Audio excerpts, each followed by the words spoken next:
Dinas Pendidikan dan Kebudayaan yang saya hormati,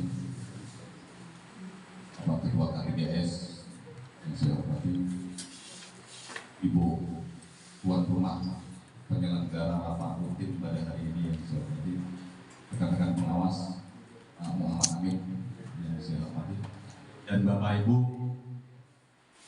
kepala sekolah yang hadir di rapat rutin di SD Negeri Grenggam yang saya hormati dan ibadahkan. Memang sebenarnya rencana rapat rutin dari udah lama ya.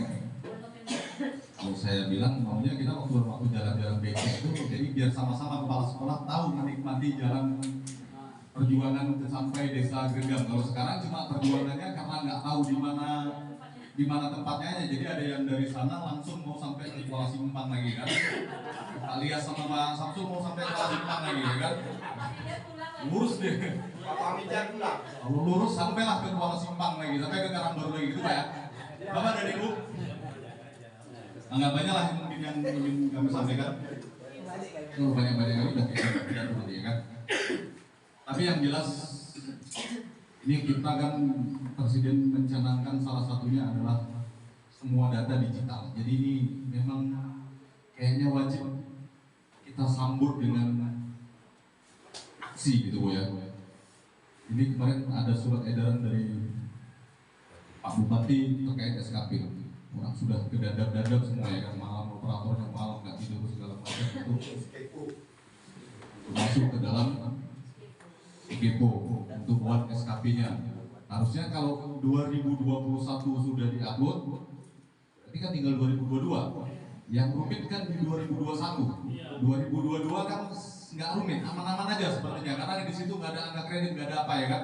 2021. Tapi ketika kita waktu siap sosialisasi SKP 2021, saya ingat waktu itu pastinya operator paham atau yang mengikuti paham gitu ya. Karena ketika kita tanya nggak ada kendala, semua nggak ada kendala kan gitu ya.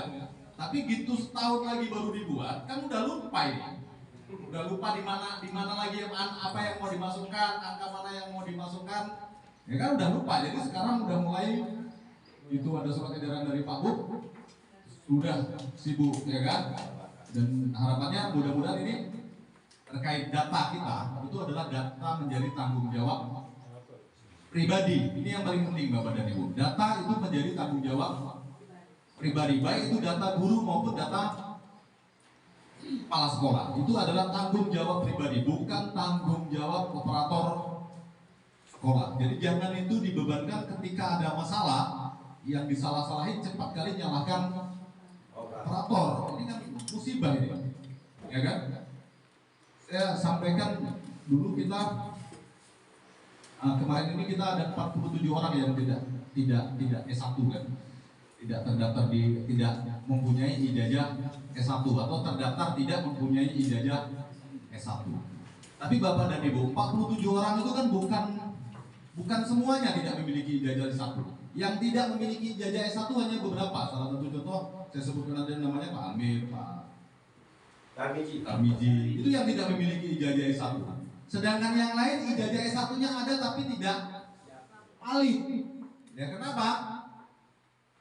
Karena barangkali waktu sudah tamat, itu kan ketika kita masuk kuliah, di Dapodik dibuat tahun masuk kuliah. Waktu sudah lulus, nggak dibuat tahun lulus. Jadi kan Dapodik membaca tidak lulus ini. Ya, Dapodik membaca tidak lulus sehingga muncul tidak valid. Atau jangan-jangan Bapak Ibu gurunya atau Bapak Ibu kepala sekolahnya lapor sama operator waktu jumpa di jalan misalnya, Pak, saya belum lulus S1, nanti tolong dirubahkan di Dapodik, mana di jalan atau waktu di kondangan misalnya. Waktu sampai sekolah, operator ada kerjaan dari kepala sekolah. Terakhir yang itu terlupakan. Jadi yang seperti itu tolong